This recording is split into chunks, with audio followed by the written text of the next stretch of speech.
Bienvenue dans cette capsule sur la fonction rationnelle ou fonction de variation inverse. Donc, ce type de fonction, c'est quand on va avoir une proportionnalité inverse. Qu'est-ce que ça veut dire, ça? C'est que plus les valeurs d'une des variables vont augmenter, plus les valeurs de l'autre variable vont diminuer. Et dans ces cas-là, on va dire que le produit de nos deux variables va toujours être le même. Donc, si je prends x fois y, ça va toujours me donner une certaine constante qu'on va appeler k. Et ça nous permet aussi de donner la règle d'une fonction inverse qui est y est égal à k sur x.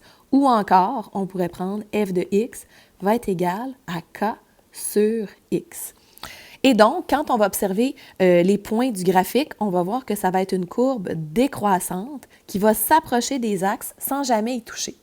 On va revenir au graphique un petit peu plus tard, mais allons d'abord voir comment est-ce qu'on peut savoir si dans une table de valeurs, on a une fonction inverse ou pas. Oups, excusez, j'ai comme grossi sans le vouloir. Voilà. Donc, dans la table de valeurs, ce qu'on observe, si on a une fonction de variation inverse, comme on a dit, il faut que quand je multiplie mes valeurs x et y, ça donne toujours la même chose. Fait que, allons voir. 1 fois 200, ça fait combien? 200. 2 fois 100, 200. 3 fois 66,67, ça fait aussi 200. 4 fois 50, ça fait 200. Donc, on observe que le produit est toujours conservé. Donc, oui, on aura une fonction inverse. Je vais changer de couleur pour le prochain. Si on regarde le prochain, 1 fois 200, on a encore 200. Après ça, 2 fois 175, ça va donner 200, 350. Donc non, c'est pas pareil. Ici, 3 fois 150, 450, ça marche pas. Ici, j'ai même 500. Je le vois rapidement. Donc, on n'a pas une fonction de variation inverse, même si on remarque que oui, c'est vrai que les x augmentent alors que les y diminuent, mais on n'a pas la contrainte là, vraiment d'avoir notre produit constant qui est toujours observé. Et donc, on va aller voir justement dans le graphique qu'est-ce que ça peut représenter. Bien, ici, est-ce que j'ai une fonction de variation inverse? Je peux même aller me chercher un certain point pour le trouver. Prenons un point qui arrive juste sur le graphique. Ici, j'ai la coordonnée 5, 4. Est-ce que je suis capable d'aller me chercher un autre point ici? J'ai un autre point ici. Regardez ici, j'ai la coordonnée 10, 2. Est-ce que 5 fois 4, ça donne la même chose que 10 fois 2?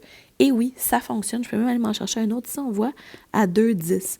Donc, le graphique qui est la fonction de variation inverse, c'est vraiment celui-ci où on a une courbe décroissante et non pas celui-ci où on a une situation où ça diminue aussi, mais on voit que ce n'est pas toujours le même produit. Ça ici, d'ailleurs, c'est une fonction affine. Et on a vu dans les fonctions affines la différence pour la sorte de variation, c'est est-ce que ça passe par 0, 0? Est-ce que ça passe par 0, 0? Pas du tout.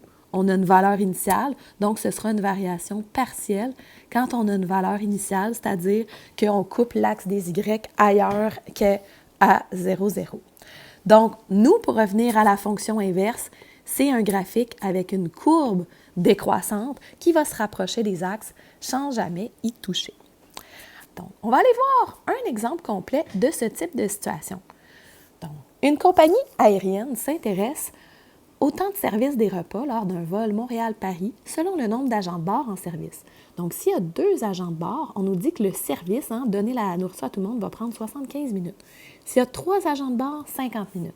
6 agents de bord, 25 minutes. Puis on est venu après ça décliner ça dans une table de valeurs. On a notre X ici, notre variable indépendante, nombre d'agents de bord. Notre Y, la durée du service. Donc, s'il y a une personne toute seule, prend 150 minutes. 2 personnes, 75. Oh, on voit que le temps est diminué par 150. Puis on voit aussi que notre produit est constant. 1 fois 150, ça donne 150. OK? 2 fois 75, ça donne 150. Puis je peux observer la même chose ici, que mon produit, il est bien conservé. C'est ce qu'on voit dans la petite bulle.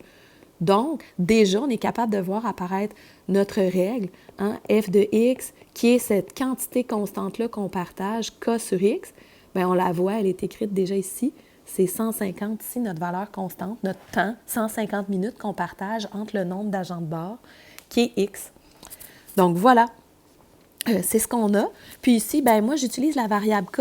Dans ce descriptif-là, on a pris la variable a, mais ça revient à la même chose, là, peu importe c'est quoi la lettre qu'on choisit pour notre valeur constante. Donc, notre produit constant qui est toujours le même. Ici, c'est notre 150 minutes qu'on a dans notre compagnie aérienne pour faire le service. Allons voir dans le graphique qu'est-ce que ça donne. Donc, on a la durée des repas selon le nombre d'agents de bord.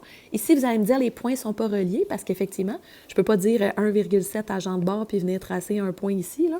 Donc, c'est pour ça qu'on n'a pas relié les points. Mais on peut s'imaginer là, qu'ils seraient représentés sur quelque chose qui est assez aligné sur une courbe décroissante.